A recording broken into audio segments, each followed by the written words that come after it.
man can survive, he's the man for the job.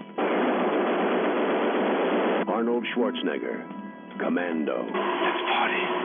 If you thought Rambo was wild, then you have no idea what level of pure insanity Commando has in store. This movie might be one of the most badass creations to ever face the earth, and it definitely cemented Arnold Schwarzenegger as an action legend. It has all the elements and tropes you'd expect to see: massive guns, big muscles, Arnold, blood and violence. It's your film. Your flight attendants are Susan and Lance, and I'm Vicky. We're here to make... Do me a favor. Don't disturb my friend. He's dead tired. This movie is cheesy and full of iconic one-liners, but that's what makes it so good. I ate green berets for breakfast. And right now I'm very hungry. Can't believe this macho bullshit. Fuck you, asshole. Fuck you, asshole. It's relaxing and feels surprisingly fresh because it's not trying to tell some kind of deep story or impress you with original cinematography. There is almost non-stop action going on that never gets old or annoying. In fact, even once the movie is over, you still feel thirsty for more explosions and bullets to fly.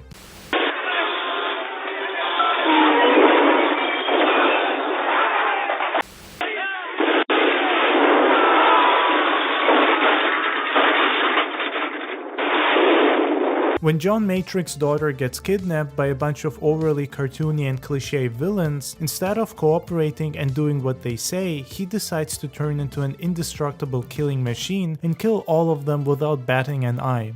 And if you want your kid back, then you gotta cooperate. Right? Wrong. Commando defines what 80s action was all about, and it does so in a perfect way. At the same time, despite being full of cliches and tropes, it also tries to subvert some of them and change expectations. It seems like this movie is almost aware of all the tropes that were around in the 80s and makes a conscious decision to include as many as it can, while at the same time trying to be unexpected and subvert the same tropes.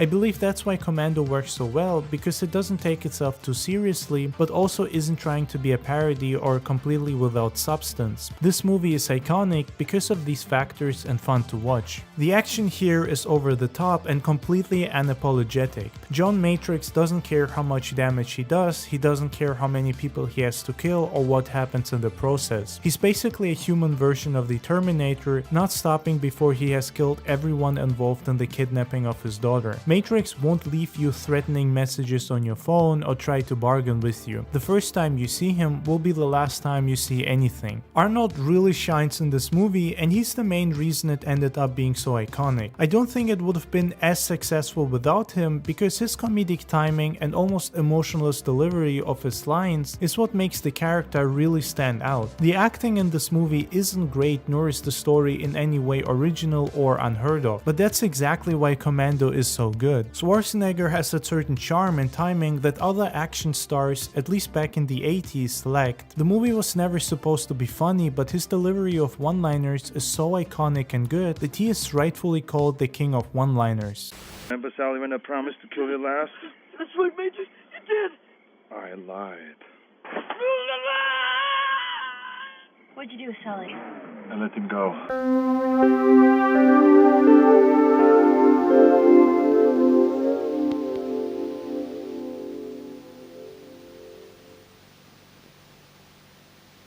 Beware. Schwarzenegger got a raw deal, and now he means business. What's interesting about Raw Deal is how, despite being a flop when it came out and receiving rather mixed and poor reviews, it doesn't feel outdated or overly cheesy. Sure, it has the typical 80s feel you'd expect and probably want to see, but the story itself could easily be made today and wouldn't feel like it belongs in a different decade.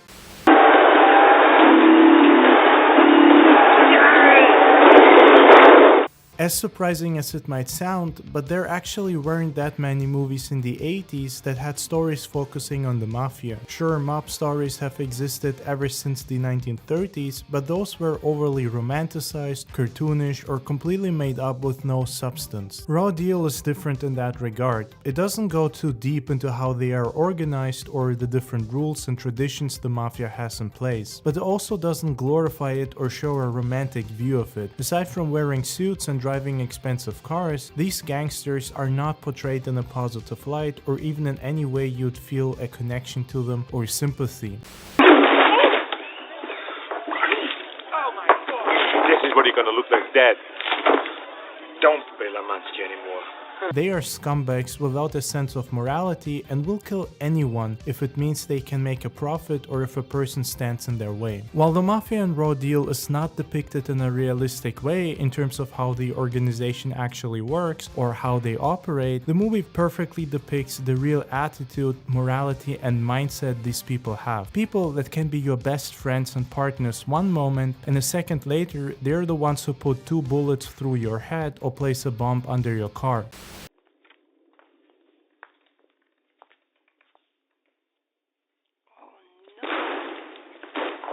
You can't trust any of them, and they all don't trust each other and secretly have a burning hate for one another. What's great about Raw Deal is that the main protagonist, Mark Kaminsky, is a lot more relatable than Arnold's other roles. P. Brenner. What's a P stand? Pussy. He's a former FBI agent who's now working as a small-town sheriff, living a modest life. Sure, he's still a hardcore badass, but nowhere near as insane as someone like John Matrix from Commando. Even though Kaminsky, like most of Arnold's roles, feels larger than life, he's also much more down to earth. He can't just go in guns blazing all the time, and there is a sense of danger throughout the movie.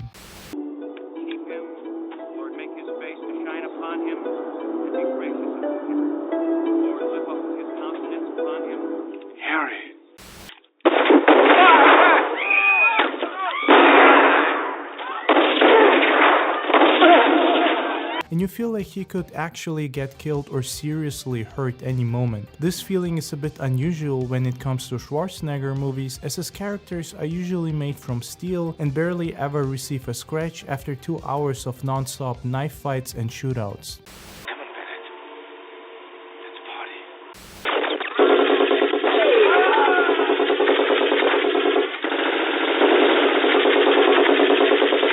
Here it's different. Sure, you still get the badass action you'd expect to see, but it actually almost takes a back seat in order to give more time to the actual story. A story that is honestly somewhat underwhelming. Raw Deal does everything right when it comes to its atmosphere, visual presentation, and style, but it has some serious pacing issues that make it feel longer than it is. I think the real issue comes from the fact that Raw Deal takes itself a lot more seriously than it should and than it does, because the movie still features plenty of Arnold typical one-liners.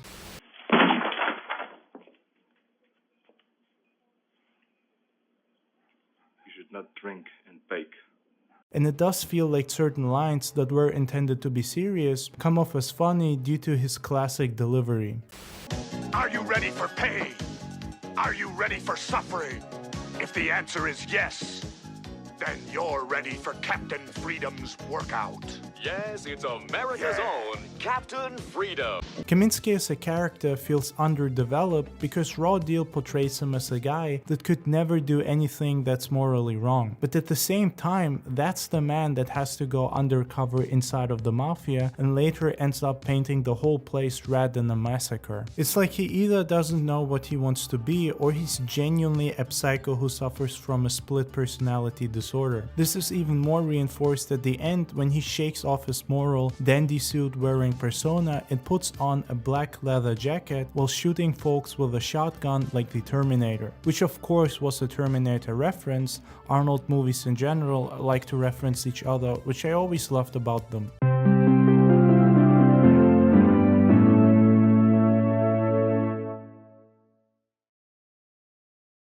Raw Deal shines the most when it comes to the action. It's hardcore, badass, and some of the finest in 80s cinema. When Kaminsky decides he has had enough, we get this awesome scene where he prepares to take down the mafia like he's walking into a war. This is followed by a slow build-up full of suspense where we expect to see something happening anytime. Even though Raw Deal has pacing issues, these issues disappear whenever there is action happening on screen. It's almost like it turns into a completely different movie. It builds a great sense of suspense and expectations and plays with the viewers, and when the action finally starts, it feels like an explosion. The set design and costumes are fantastic, and it's great to see all of that be blown to pieces when Kaminsky arrives to deal with the mob. And he definitely does deal with them in a hardcore and badass way. It's in this moment that his skin turns to steel and no bullet manages to make an impact on him. He savagely kills all of them while his amazing theme plays in the background. Honestly, in terms of pure action, that scene alone could and should be considered a work of art and iconic. The movie itself might not be iconic due to its shortcomings, but the last 30 seconds are a masterclass in how to portray some of the finest action in history.